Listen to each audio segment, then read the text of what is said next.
Welcome back जी। बहुत सारी बातें होगी सुबह से। हमने आपको पता नहीं बिजनेस के बारे में भी बताया, हमने आपको डिजिटल दुनिया में क्या हो रहा है हमने उसके बारे में भी आपको बताया। हमने सोचा कि क्यों ना आपको थोड़ा किताबों पे लगाया जाए, थोड़ा पढ़ लिख लेना चाहिए। जी हाँ, बिल्कुल अच्छी लेके बात चलेंगे होती है। आपको कराची, जहाँ पे बहुत बड़ी शाहरुख नदीम बिल्कुल तैयार हैं। देखिए आज कौन सी 2 किताबें आपको रेकमेंड करने चले हैं वो। गुड मॉर्निंग मेरे प्यारे पाकिस्तानियों, आप सबको मेरा सलाम पहुंचे। दोस्तों, एंटरप्रेन्योर वो शख्स होता है जिसके अंदर समाज के मसाइल समझने की बहुत सलाहियत होती है। यही वजह है कि ऐसे लोग प्रॉब्लम्स का बेहतरीन सोल्यूशन निकाल लेते हैं और इसी सोल्यूशन की बेसिस पर पूरा कारोबार खड़ा कर लेते हैं। दुनिया की तारीख में बहुत बड़े बड़े एंटरप्रेन्योर्स गुजरे हैं, जैसे कि Henry Ford, Warren Buffett, Bill Gates, Elon Musk, Jeff Bezos. लेकिन एक ऐसा शख्स है जिसने इस लफ्ज एंटरप्रेन्योरशिप को बहुत चार्मिंग बना दिया था, और वो था एप्पल कंपनी का founder Steve jobs. Walter Isaacson ने स्टीव जॉब्स के ऊपर एक बुक लिखी है जिसका टाइटल ही स्टीव जॉब्स है। ये दरअसल इसकी बायोग्राफी है, इसकी सवानह उम्री है। वॉल्टर आइजैक्सन जब किताब लिखता है ना दोस्तों, उसको फौरन खरीद लिया करें। इस बुक के 42 चैप्टर्स में उसने स्टीव जॉब्स के बचपन से लेकर कामयाबी तक का पूरा सफर कवर किया है।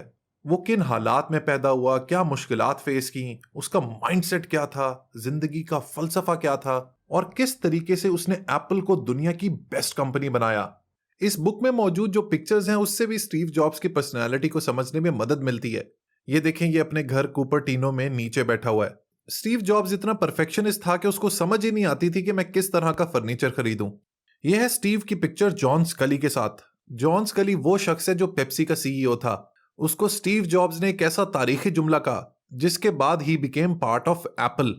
स्टीव ने उसको कहा था कि do you want to spend the rest of your life selling sugared water, और do you want a chance to change the world.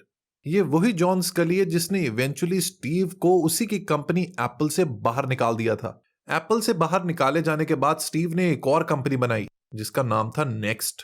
Steve की डेथ सिर्फ 56 साल की उम्र में 2011 में हुई, लेकिन इस छोटी सी जिंदगी में उसने वो सब कुछ अचीव कर लिया जिसकी वजह से उसका नाम सदियों जिंदा रहेगा। जब आप ये किताब पढ़ेंगे तो आपको अंदाजा होगा कि वो एक मार्केटिंग जीनियस था जिसका चीजों को देखने का जाविया बिल्कुल मुख्तलिफ था। स्टीव जॉब्स की शख्सियत को अगर आप समझना चाहते हैं तो वॉल्टर आइजैक्सन की ये किताब मोस्ट रिकमेंडेड है। 8वीं से 13वीं सदी तक वो दौर था जब मुसलमान इल्म, फलसफे और साइंस के मैदान में मगरिब से बहुत आगे थे। इसको मुसलमानों की गोल्डन एज कहा जाता है। इस दौर में मुस्लिम दुनिया में बड़े बड़े साइंसदान और फलसफी पैदा हुए, जैसे कि इब्ने सीना, अल बेरूनी, फराबी, इब्ने रुश्द, इब्ने खल्दून, अल गजाली। इन लोगों ने अपनी फिक्र का इस्तेमाल करते हुए जिंदगी के हालात को देखने का एक नया जाविया पेश किया। इन बेहतरीन स्कॉलर्स के काम को समझने के लिए मैं आपको एक किताब रेकमेंड करना चाहूंगा जो कि है 12 अजीम मुसलमान फलसफी। इस किताब को पढ़ के आप इन लोगों के अफकार और हालात को बखूबी समझ पाएंगे।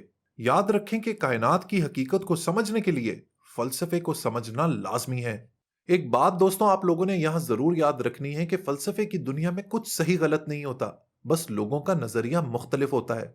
खूबसूरती इंसान की शख्सियत की यह होती है कि वो अपने से मुख्तलिफ राय को समझता है, उसको उतनी ही इज्जत देता है, उसको परखता है और उसके बाद अपनी ओपिनियन बनाता है। जो लोग मुसलमान दुनिया के इल्म और अफकार को समझना चाहते हैं उनके लिए ये किताब 12 अजीम फलसफी एक बेहतरीन रीड है।